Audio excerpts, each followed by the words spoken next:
ಶ್ರೀ ವಿಷ್ಣು ರೂಪಾಯ ನಮಃ ಶಿವಾಯ ನಿತ್ಯಭಕ್ತಿ ಕಾರ್ಯಕ್ರಮಕ್ಕೆ ಸುಸ್ವಾಗತವನ್ನು ಕೋರುತ್ತಾ ಮೃತ್ತಿಕೆ ಅಂದಾಗ ಭೂಮಿ ಅಥವಾ ಮಣ್ಣು ಅಥವಾ ಪವಿತ್ರವಾದ್ದೆಲ್ಲವೂ ಕೂಡ ಪವಿತ್ರವಾದ ಮಣ್ಣನ್ನು ನಾವು ಮೃತ್ತಿಕೆ ಅಂತ ಕರಿತೀವಿ. ಅಂತಹ ಮೃತ್ತಿಕೆ ಬಿಲ್ವದ ಕೆಳಗಿರ್ತಕ್ಕಂಥದ್ದು, ತುಳಸಿಯ ಗಿಡ ಇರ್ಬೋದು, ಹಾಗೆಯೇ ಹುತ್ತ ಇರ್ಬೋದು, ನಾಗಬನಗಳಿರ್ಬೋದು, ಈ ಎಲ್ಲ ಕಡೆ ಇರತಕ್ಕಂಥ ಮೃತ್ತಿಕೆ ಬಹಳ ಪರಮ ಶ್ರೇಷ್ಠವಾದದ್ದು ಕೂಡ ಆಗಿರುತ್ತೆ.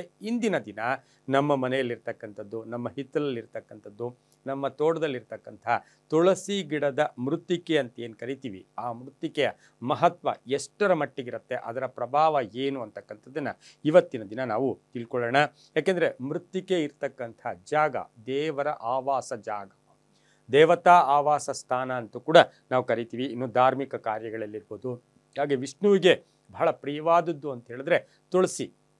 ಅಂತಹ ತುಳಸಿ ಇರ್ತಕ್ಕಂಥ ಮೃತ್ತಿಕೆ ಆ ಮಣ್ಣಿನಿಂದ ಎಷ್ಟರ ಮಟ್ಟಿಗೆ ಎಷ್ಟು ಫಲಾಫಲಗಳನ್ನು ನಾವು ಅಪೇಕ್ಷಿಸಬಹುದು, ಎಷ್ಟು ಫಲಾಫಲಗಳನ್ನು ಅದು ಕೊಡುತ್ತೆ ಅಂತಕ್ಕಂಥದ್ದನ್ನು ಇವತ್ತಿನ ದಿವಸ ತಿಳ್ಕೊಳ್ಳೋಣ. ಪುರಾತನ ಕಾಲದಿಂದಲೂ ತುಳಸಿಗೆ ಹೆಚ್ಚು ಪ್ರಾಶಸ್ತ್ಯ ಕೊಡ್ತಕ್ಕಂಥದ್ದು. ಧರ್ಮ ಗ್ರಂಥಗಳ ಪ್ರಕಾರ ನಾವು ರಾಮ ತುಳಸಿ ಅಂತೀವಿ, ಕೃಷ್ಣ ತುಳಸಿ ಅಂತೀವಿ, ಹಾಗೆಯೇ ಲಕ್ಷ್ಮೀ ತುಳಸಿ, ಭೂಮಿ ತುಳಸಿ ಅಂತ ಕರಿತೀವಿ, ನೀಲ ತುಳಸಿ, ವನ ತುಳಸಿ ಅಂತೂ ಕೂಡ ನಾವು ಅನೇಕ ವಿಧವಾದ ತುಳಸಿಗಳನ್ನು ನಾವು ನೋಡಿದ್ರೂ ಕೂಡ ನಮ್ಮ ಸಾಮಾಜಿಕ ಜೀವನದಲ್ಲಿ ನಾವು ರಾಮ ತುಳಸಿ ಅಥವಾ ಕೃಷ್ಣ ತುಳಸಿಗೆ ಹೆಚ್ಚು ಪ್ರಾಶಸ್ತ್ಯ ಕೊಡ್ತಕ್ಕಂಥದ್ದು. ಇನ್ನು ಮನೆಯಲ್ಲಿ ಬೆಳೀತಕ್ಕಂತಹ ತುಳಸಿ ಅಥವಾ ತುಳಸಿ ಒಣಗ್ತಾ ಇದೆಯಾ ಅದೆಲ್ಲ ಬೇರೆ ಪ್ರಶ್ನೆ. ಆದರೆ ತುಳಸಿಯ ಗಿಡದಲ್ಲಿರ್ತಕ್ಕಂಥ ಆ ಮೃತ್ತಿಕೆಯ ಪ್ರಭಾವ ಎಷ್ಟರ ಮಟ್ಟಿಗಿರುತ್ತೆ ಅಂದರೆ ಆರ್ಥಿಕ ಲಾಭ ಕೊಡ್ತಕ್ಕಂಥದ್ದು, ಮನೆಯಲ್ಲಿ ಕಲಹಗಳು ಕಡಿಮೆ ಆಗ್ತಕ್ಕಂಥದ್ದು, ಆರೋಗ್ಯದಲ್ಲಿ ವೃದ್ಧಿ ಆಗ್ತಕ್ಕಂಥದ್ದು, ಉಸಿರಾಟದ ಪ್ರಕ್ರಿಯೆ ತುಂಬ ಚೆನ್ನಾಗಿರುತ್ತೆ, ಆಲೋಚನೆಗಳು ತುಂಬ ಚೆನ್ನಾಗಿರುತ್ತೆ, ಯಾವುದೇ ಮಾಟ ಮಂತ್ರ ಕ್ರಿಯೆಗಳು ಆ ಮನೆಗೆ ಆಗದೆ ನೋಡ್ಕೊಳ್ತಕ್ಕಂತಹ ಶಕ್ತಿ ಸಹ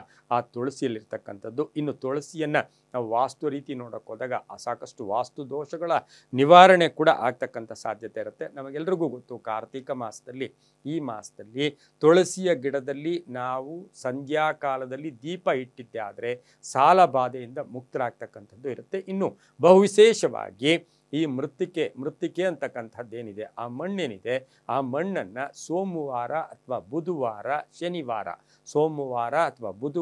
ಶನಿವಾರ ಸಂಧ್ಯಾಕಾಲದಲ್ಲಿ ಗೋಧೂಳಿ ಸಮಯದಲ್ಲಿ ಒಂದು ಉಂಡೆ ಆ ಮಣ್ಣನ್ನು ತಗೊಂಡು, ಒಂದು ಕರಿಮಣಿ ಗಾತ್ರ ಇರ್ಬೋದು ಅಥವಾ ಸಣ್ಣ ಉಂಡೆ ತಗೊಂಡು ಅದಕ್ಕೆ ಒಂಚೂರು ಹಾಲು ಹಾಕಿ, ನೀರು ಹಾಕಿ, ಒಂದಿಷ್ಟು ಅರಿಶಿಣ ಹಾಕಿ ಆ ಉಂಡೆಯನ್ನು ನೀವು ನಿಮ್ಮ ಬೀರುವಲ್ಲಾಗ್ಬೋದು ಅಥವಾ ನಿಮ್ಮ ಪರ್ಸ್ನಲ್ ಆದ್ರಿ ಇಟ್ಕೊಂಡಿದ್ದೆ ಆದರೆ ಆರ್ಥಿಕ ಲಾಭ ಆಗ್ತಕ್ಕಂಥದ್ದು, ಸಾಲಬಾಧೆಯಿಂದ ಮುಕ್ತರಾಗ್ತಕ್ಕಂಥ ಸಾಧ್ಯತೆ ಕೂಡ ಇರುತ್ತೆ. ಈ ಮೃತ್ತಿಕೆಯಲ್ಲಿ ಅಷ್ಟೊಂದು ಪವರ್ ಇರುತ್ತೆ. ಹಾಗೆಯೇ ಯಾವಾಗಲೂ ಅಷ್ಟೇ ತುಳಸಿಯನ್ನು ಅಮಾವಾಸ್ಯೆ ಹುಣ್ಣಿಮೆ ಬಂದಾಗ ಏಕಾದಶಿಯ ಕಾಲದಲ್ಲಿ ಕತ್ತಲೆಯ ಸಮಯದಲ್ಲಿ ತುಳಸಿಯನ್ನು ಕೀಳಬಾರದು. ಈ ಮೃತ್ತಿಕೆ ಏನಿದೆ ಇದು ನಮ್ಮ ಅಪಮೃತ್ಯುವನ್ನೂ ಹೋಗಲಾಡಿಸುತ್ತೆ, ಎಲ್ಲೋ ಒಂದು ಕಡೆ ವಾಹನ ಕಂಟಕಗಳಿಂದ ದೂರ ಮಾಡುತ್ತೆ. ಅದನ್ನು ನಾವು 15 ದಿವಸಕ್ಕೊಂದ್ಸಾರಿ, ತಿಂಗಳಿಗೆ ಒಂದ್ಸಾರಿ ಅದನ್ನು ನೀರಿಗೆ ಹಾಕ್ಬಿಡ್ಬೇಕು. ಯಾರು ತುಳಿದೇ ಇರತಕ್ಕಂಥ ಜಾಗಕ್ಕೆ ಹಾಕಿ ಅದನ್ನು ಮತ್ತೆ ನಾವು ಈ ಒಂದು ಮೃತ್ತಿಕೆಯನ್ನು ಪರ್ಸಲ್ಲಿ ಇಟ್ಕೊಂಡಾಗ ಸಾಕಷ್ಟು ಆರ್ಥಿಕ ಲಾಭಗಳು ಕೂಡ ಆಗುತ್ತೆ. ಎಲ್ಲವೂ ನಂಬಿಕೆಯ ಆಧಾರದಲ್ಲಿ ಅಂತ ಹೇಳ್ತಾ ಸರ್ವೇ ಜನ ಸುಖಿನೋ ಭವಂತು, ಸಮಸ್ತ ಸನ್ಮಂಗಳಾನಿ ಭವಂತು.